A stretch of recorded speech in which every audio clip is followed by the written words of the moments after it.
Edhe pse nga kryetari i qytetit të Shkupit, Orce Gjorgjevski, premtoi se transporti publik do të përmisojë dhe se në teren do të qarkullonin më shumë autobus, situata në linjat 9 dhe 19 mbetet e pandryshuar. Qytetarët vazhdojnë të presin me minuta të gjata në stacione, ndërsa autobusët ose nuk shfaqen fare ose vinë me vonesa të mëdha. Nga ana tjetër, qytetarët thonë se situata është përkeqësuar, sidomos në oraret e mëngjesit dhe pasdites, kur fluksi udhëtarëve është më i madh.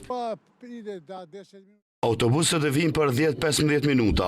Varet prej ku e ka stacionin fillestar. Shumë herë më ka ndodhur që të vënohem duke pritur autobus, kthehesh në shtëpi dhe pastaj të thon ku ke qenë, nuk e ardhur në punë, nuk ka autobus, duhet të ketë më shumë autobus. Shumë shpesh më ndodh të pres, por edhe dalë rrallë, duhet të ketë më shumë autobus. Pavarësisht ankesave të vazhdueshme të qytetarëve, deri tani nuk ka asnjë njoftim zyrtar për shkakun e këtyre mungesave të linjave të autobusëve. Duhet të presësh shumë autobus. Autobuset privat vonohen më shumë, ndërsa ato të NQP-s janë të rregullt. Më duket se ka autobus, por duhet të lëshojnë më shumë, të jenë më të rregullt. Qytetarët mbesin në pritje të përmirësimeve, kurse mungesa e autobusëve vazhdon të rëndojë ritmin e përditshëm të qytetit.